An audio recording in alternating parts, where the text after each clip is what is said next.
Everyone, कैसे हो आप सभी। आई होप कि सभी लोग अच्छे हो। आज के क्लास में हम मैक्स वेबर की थियरी को हम पढ़ेंगे। इसके पहले हमने मैक्स वेबर के क्लास में इनकी इंट्रोडक्शन को देखे थे और इनकी कुछ रचनाएं भी देखे थे और इनकी अवधारणाओं को। तो आज इनकी अवधारणाओं को ही हम देखेंगे। आदर्श प्रारूप और ये क्या है इसके बारे में डिटेल में हम देखेंगे। तो एक बार सभी लोग चैनल को शेयर कर दें। चैनल से पहली बार जुड़े हैं प्लीज़ चैनल को सब्सक्राइब कर लें। किसी भी क्वेश्चन में डाउट हो तो आप टेलीग्राम चैनल पर कमेंट करके पूछ सकते हैं। टेलीग्राम लिंक आपको डिस्क्रिप्शन बॉक्स में मिल जाएंगे, वहाँ से आप ज्वाइन कर सकते हैं। तो ये सब कल की इसके पहले जो हमने क्लास करवाए थे ये सब क्लास हो चुके हैं। जिन लोगों ने नहीं देखे हैं तो वो लोग क्लास को देख सकते हैं। जिन लोगों ने इस क्लास को नहीं देखे हैं वो लोग देख सकते हैं। क्लास आपको यूट्यूब के प्लेलिस्ट में मिल जाएंगी, वहाँ सब देख सकते हैं। ये सब क्लासेज हो चुकी हैं। तो ये रचनाएं हैं इनकी, ये सब हो चुकी हैं क्लासेज। हम पढ़ेंगे कि मैक्स वेबर की क्या है ये अवधारणाएं हैं। तो आज हम पढ़ेंगे आदर्श प्रारूप को। यहाँ से आइडियल टाइप, आदर्श प्रारूप क्या होता है इसके बारे में आज हम जानेंगे डिटेल में। तो एक बार सभी लोग क्लास को शेयर कर दें। यदि क्लास पसंद आए तो प्लीज़ लाइक अवश्य कर दें आप लोग।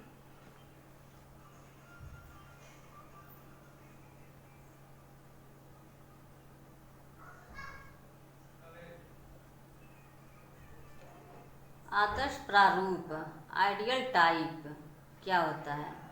वेबर इमैनुअल कांट से बहुत प्रभावित थे। वेबर इमैनुअल कांट से क्या थे ये, इमैनुअल कांट से प्रभावित थे। इमैनुअल कांट से प्रभावित थे तथा कांट की आदर्श प्रारूप की अवधारणा को वेबर ने अपना लिया था। कांट की आदर्श प्रारूप की अवधारणा को वेबर ने अपना लिया था। इमैनुअल कांट की आदर्श प्रारूप को किसने अपनाया था, मैक्स वेबर ने। यह एक ऐसा उपकरण है जिससे अनेक कार्यों की एक साथ तुलना की जाती है। इसीलिए वेबर की पद्धति का टॉम बोटोमोर ने तुलनात्मक पद्धति कहा है। तुलनात्मक पद्धति किसने कहा है, टॉम बोटोमोर ने। वेबर की पद्धति को टॉम बोटोमोर ने क्या कहा है, तुलनात्मक पद्धति कहा है। यहाँ से एक क्वेश्चन बना हुआ है, ये इम्पोर्टेंट है। इमैनुअल कांट ने ही सर्वप्रथम आदर्श प्रारूप की व्याख्या की थी। इमैनुअल कांट ने ही सर्वप्रथम आदर्श प्रारूप की व्याख्या किसने की थी, आदर्श प्रारूप की व्याख्या इमैनुअल कांट ने सर्वप्रथम। मैक्स वेबर इमैनुअल कांट को अपना गुरु मानते थे। मैक्स वेबर इमैनुअल कांट को अपना गुरु मानते थे और उन्होंने ही वहाँ से आदर्श प्रारूप को उठा लिया। जॉर्ज सीमेल वेबर के परम मित्र थे। जॉर्ज सीमेल क्या थे, मैक्स वेबर के परम मित्र थे। जॉर्ज सीमेल जिसे सामाजिक स्वरूप कहते हैं, जॉर्ज सीमेल जिसे सामाजिक स्वरूप कहते हैं, सामाजिक स्वरूप कहते हैं, उसे ही वेबर आदर्श प्रारूप कहते हैं। आदर्श प्रारूप को जॉर्ज सीमेल क्या कहते हैं, सामाजिक स्वरूप कहते हैं, उसी को मैक्स वेबर आदर्श प्रारूप कहते हैं।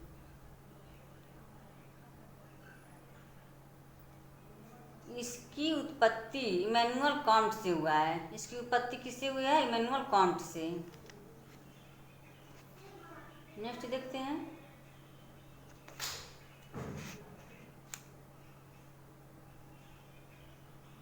वेबर ने सामाजिक घटना, सामाजिक संरचना व सामाजिक वास्तविकता को समझने के लिए, उसके बारे में सामान्य नियमों को जानने के लिए आदर्श प्रारूप की अवधारणा का प्रयोग किया है। आदर्श प्रारूप का मानसिक मॉडल या मानसिक मॉडल है जिसके आधार पर वास्तविक स्थिति अथवा घटना को जांचा परखा जाता है। आदर्श प्रारूप एक मानसिक मॉडल या मानसिक मॉडल घटना है। एक मानसिक मॉडल होता है। आदर्श प्रारूप क्या होता है? एक मानसिक मॉडल है। इसका हम एक कल्पना इसको कह सकते हैं। जिसे हम कल्पना कर सकते हैं, हाँ हाँ ये हो सकता है। उसको आने से पहले ही हम ये कल्पना करेंगे कि हाँ ये ऐसे हो सकता है। ये जरूरी नहीं है कि वो सही हो या सही हो। आदर्श प्रारूप ये कल्पना जो होती है सही भी हो सकती है और नहीं भी हो सकती है। उसे ही आदर्श प्रारूप कहा जाता है। और उसका क्रमबद्ध तरीके से प्रस्तुतिकरण किया जाता है। जैसे 2015 के भूकंप की त्रासदी के कारणों को समझना, कोविड-19 की उत्पत्ति के कारणों या वास्तविकता को समझना, सामाजिक यथार्थ वास्तविकता को समझाने एवं परखने के लिए आदर्श प्रारूप को एक विचार पद्धति के साधन के रूप में उपयोग किया जाता है। सामाजिक यथार्थ वास्तविकता को समझने और परखने के लिए आदर्श प्रारूप को एक विचार पद्धति के साधन के रूप में उपयोग किया जाता है।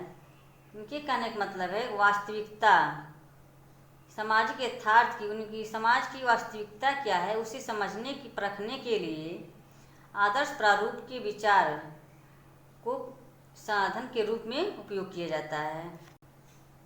विचार पद्धति अवधारणाओं एवं तर्कों पर आधारित शोध, यहाँ शोध होगा, शोध का ऐसा तरीका है जिसमें ज्ञान का विकास होता है।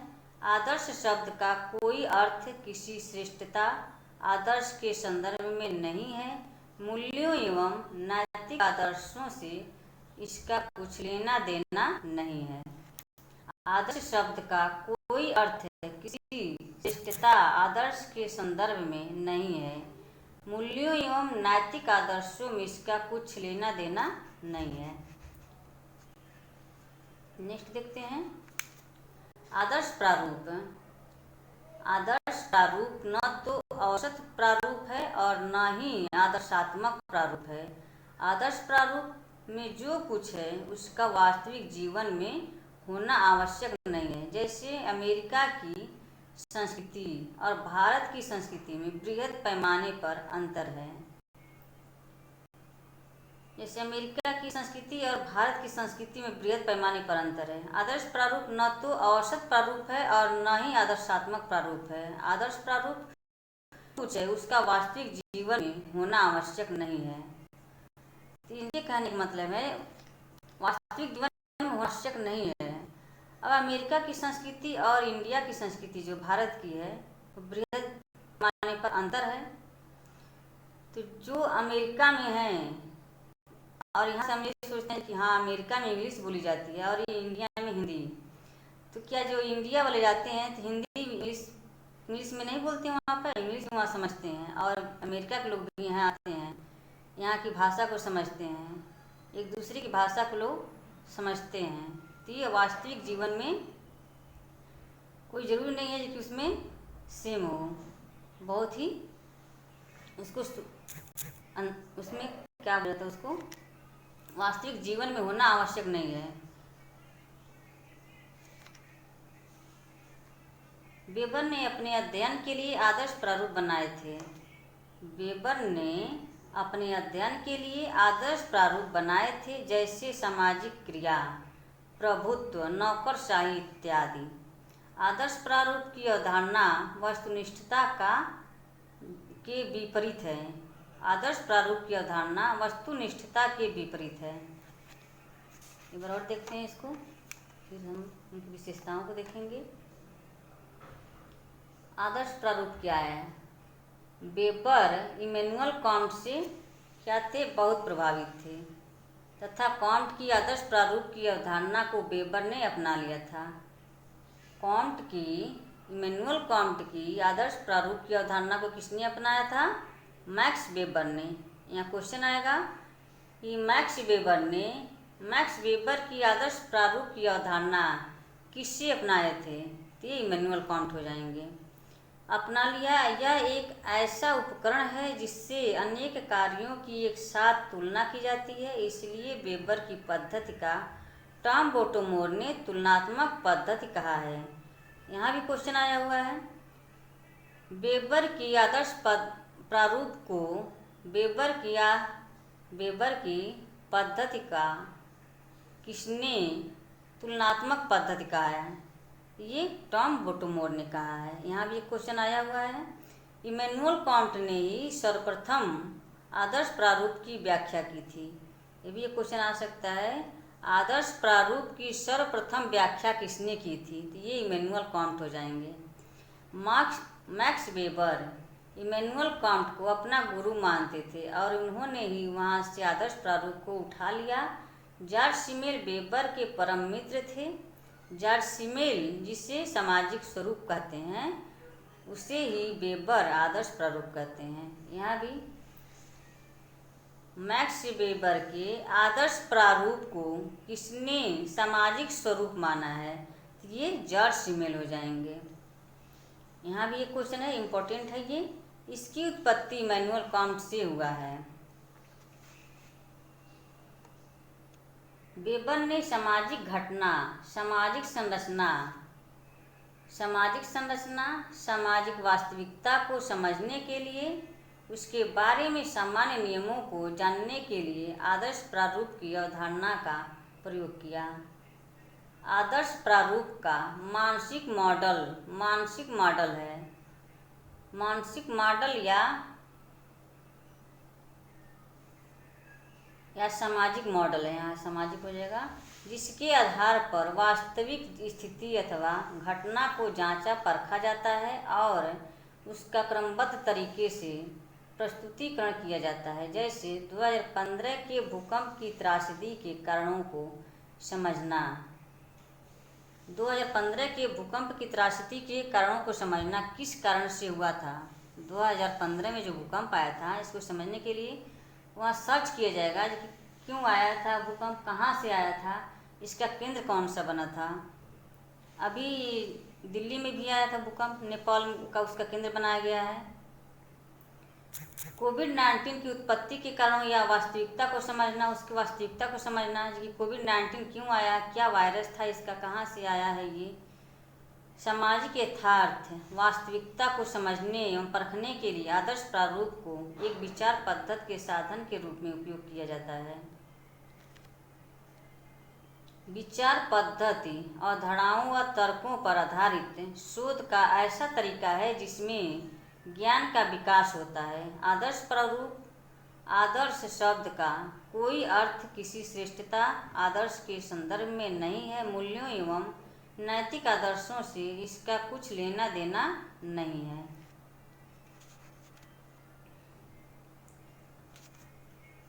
आदर्श प्रारूप न तो औसत प्रारूप है और न ही आदर्शात्मक प्रारूप है। आदर्श प्रारूप में जो कुछ है उसका वास्तविक जीवन में होना आवश्यक नहीं है।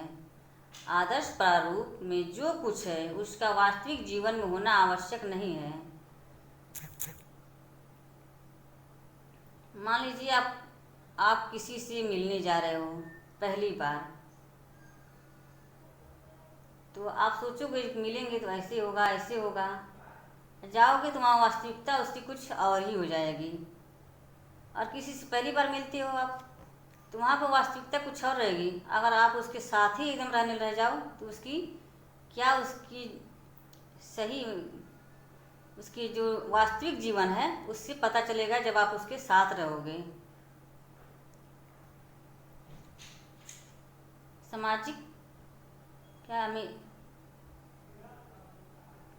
आदर्श प्रारूप न तो औसत प्रारूप है और न ही आदर्शात्मक प्रारूप है। आदर्श प्रारूप में जो कुछ है उसका वास्तविक जीवन में होना आवश्यक नहीं है।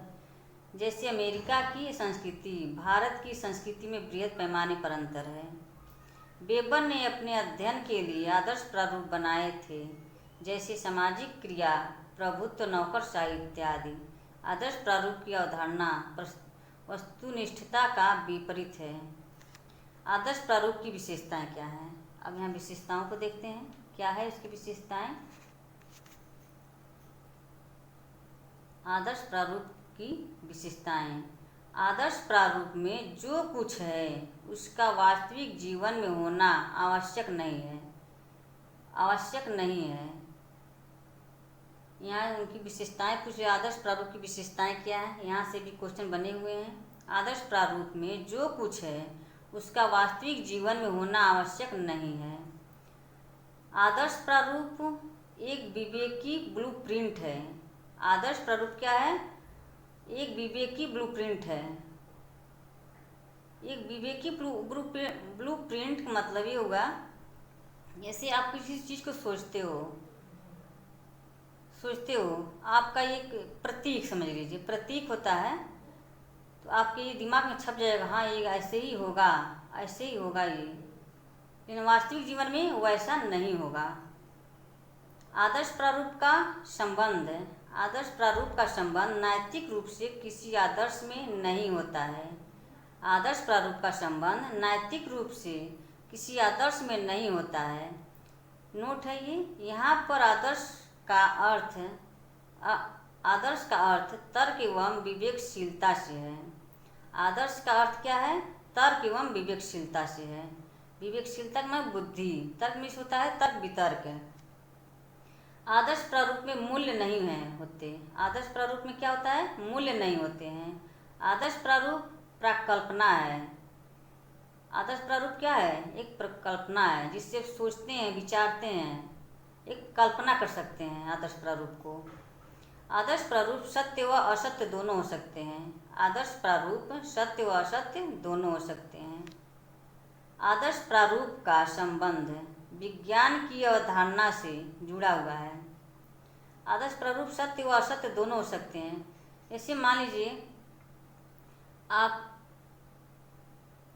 बॉयफ्रेंड और गर्लफ्रेंड को समझ लीजिए। जैसे ऐसे ही आप किसी बॉयफ्रेंड है, सोचेंगे कि आज मैं कोई लड़की है जाए अपने बॉयफ्रेंड से मिलने जाई, और मान लीजिए बॉयफ्रेंड सोचेंगी कि मैं जा रही हूँ, अब उनके साथ खूब घूमूंगी, मेरा बॉयफ्रेंड खूब घुमाएगा, पैसे लेके आएगा। अब पता चले कि उसके पास पैसे ही नहीं है। होटल में खाने गए, वहाँ पे पॉकेट में पैसे ही नहीं है, तो क्या हो जाएगा? वहाँ की वास्तविकता ही कुछ और हो जाएगी। सोचे थे कुछ और, हो गया कुछ और, वास्तविकता कुछ और दिख गया वहाँ पर। आदर्श प्रारूप की सही भूमिका बोधगम्यता को बढ़ाना है। आदर्श प्रारूप की सही भूमिका बोधगम्यता को बढ़ाना है। आदर्श प्रारूप एक तुलनात्मक विधि है। आदर्श प्रारूप एक तुलनात्मक विधि है। आदर्श प्रारूप प्रघटना की स्पष्ट अभिव्यक्ति का साधन है। आदर्श प्रारूप क्या है? प्रघटना की स्पष्ट अभिव्यक्ति का साधन है। प्रघटना, आदर्श प्रारूप प्रघटना के का स्पष्ट अभिव्यक्ति का साधन है। नेक्स्ट क्वेश्चन है, नेक्स्ट टॉपिक है यहाँ पे आदर्श प्रारूप के प्रकार। आदर्श प्रारूप के प्रकार क्या होते हैं? एक बार और इसको रिवीजन कर देते हैं, आप लोग देख लीजिए। आदर्श प्रारूप में जो कुछ है उसका वास्तविक जीवन में होना आवश्यक नहीं है। आदर्श प्रारूप एक विवेकी ब्लूप्रिंट है। आदर्श प्रारूप का संबंध नैतिक रूप से किसी आदर्श में नहीं होता है। नोट में लिखते हैं यहाँ पर आदर्श का अर्थ तर्क व विवेकशीलता से है।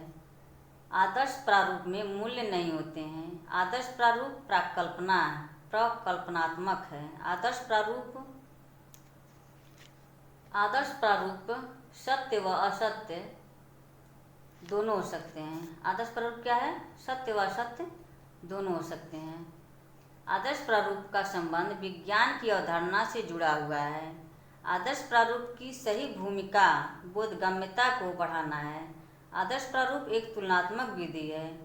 आदर्श प्रारूप प्रघटना की स्पष्ट अभिव्यक्ति का साधन है। आदर्श प्रारूप के प्रकार, आदर्श प्रारूप के प्रकार इसको देखते हैं।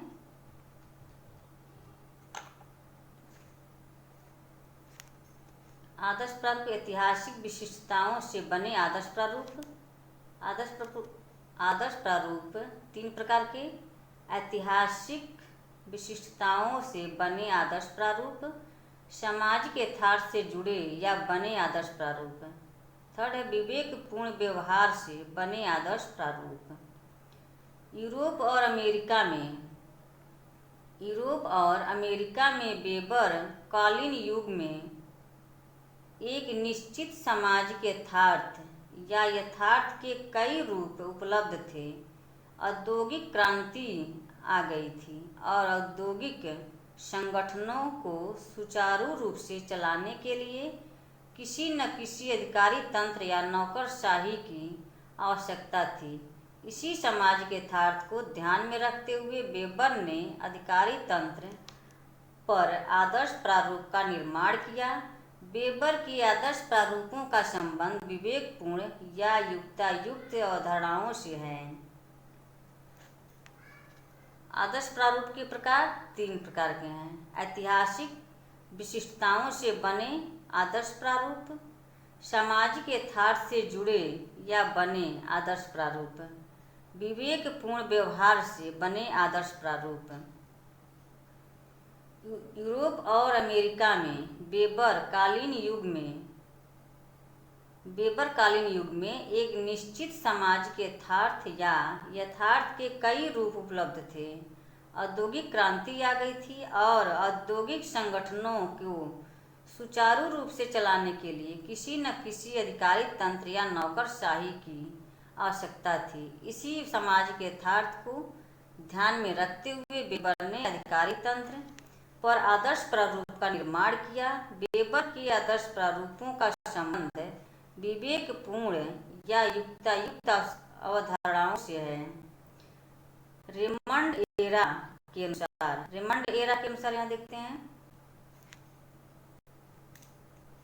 फ्रेंड्स, एक बार सभी लोग चैनल को शेयर कर दें।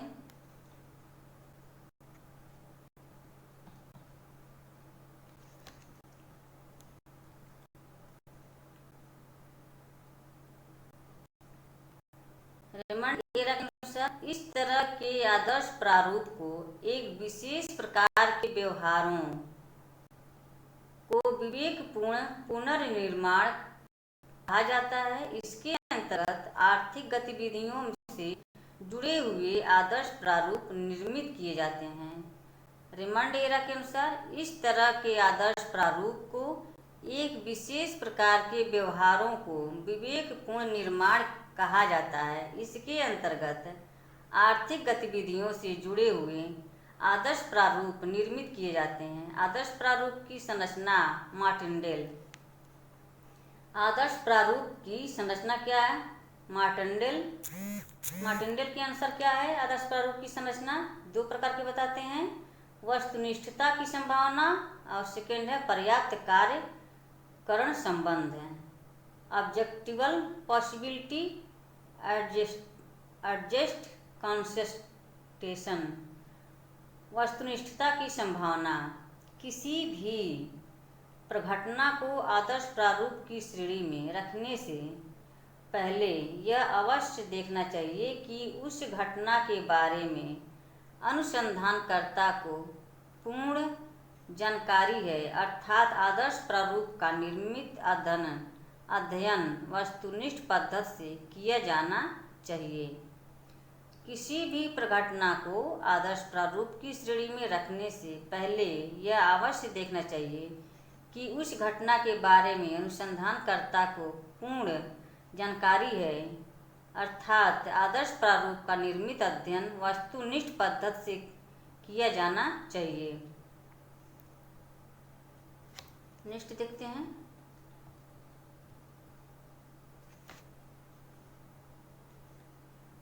पर्याप्त कार्यकरण संबंध वस्तुनिष्ठ अध्ययन की संभावना को तार्किक रूप से एकत्र करता है और सुनिश्चित करता है कि वे तथ्य बिखरे हुए न हों। उनसे कार्यकरण संबंध होने चाहिए। उन तथ्यों को तुलनात्मक अध्ययन कर आदर्श प्रारूप का निर्माण किया जा सके। पर्याप्त कार्यकरण संबंध में वस्तुनिष्ठ अध्ययन की संभावना को तार्किक रूप से एकत्र करता है और सुनिश्चित करता है कि वे तथ्य बिखरे हुए न हों। उनसे कार्यकारण संबंध होने चाहिए। उन तथ्यों को तुलनात्मक अध्ययन कर आदर्श प्रारूप का निर्माण किया जा सके। स्पष्टतः आदर्श प्रारूप की तुलना आनुभविक यथार्थता से नहीं की जा सकती। आदर्श प्रारूप एक तरह का परिणाम है जिसका उपयोग समाज की विभिन्न यथार्थताओं की तुलना से किया जाता है। अतः आदर्श प्रारूप एक आनुभविक विश्लेषण की एक पद्धति है। आदर्श प्रारूप स्वयं यथार्थ नहीं होते हैं, यह सत्य भी होते हैं, असत्य भी होते हैं। स्पष्टता आदर्श प्रारूप की तुलना आनुभविक यथार्थता से नहीं की जा सकती है। आदर्श प्रारूप एक तरह का परिणाम है जिसका उपयोग समाज की विभिन्न यथार्थताओं की तुलना से किया जाता है। अतः आदर्श प्रारूप एक आनुभविक विश्लेषण की तरह पद्धति है, विश्लेषण की एक पद्धति है। आदर्श प्रारूप स्वयं यथार्थ नहीं होते, यह सत्य भी होते हैं और असत्य भी होते हैं। संक्षेप में अनिवार्य रूप से आदर्श प्रारूप एक अध्ययन विधि है, विधि शास्त्र का एक अंग मात्र है। नौकरशाही, अब यहाँ से हम कल के लिए देखेंगे। ये आदर्श नौकरशाही को इनके हम कल देखेंगे, ये सब है, कल इनके बारे में हम पढ़ेंगे डिटेल में। तो आज के लिए बस इतना ही, क्लास को यहीं पे समाप्त करते हैं। Okay, bye bye, thanks for watching, take care. यदि आप टेलीग्राम चैनल को ज्वाइन नहीं किए हैं तो टेलीग्राम चैनल को भी ज्वाइन कर लें। आपको यूट्यूब की तरफ से नोटिफिकेशन नहीं मिलते हैं तो आपको टेलीग्राम पर नोटिफिकेशन भी मिल जाएंगे। तो एक बार सभी लोग चैनल को शेयर कर दें ज़्यादा से ज़्यादा। प्रैक्टिस सेट के साथ साथ आप लोग को थ्योरी भी पढ़ना इम्पोर्टेंट होता है। तो हमने जहाँ तक हो सकता है वहाँ तक हम आप लोग के लिए यहाँ पर क्लास फुल करने की कोशिश कर रहे हैं। आई होप कि क्लास पसंद आई हो। क्लास को शेयर कर दें, यहाँ से क्वेश्चन आते ही आते हैं, आप लोग प्रैक्टिस कर रहे हैं, आप लोग को खुद पता होगा। Okay, bye bye, thanks for watching, take care, bye bye.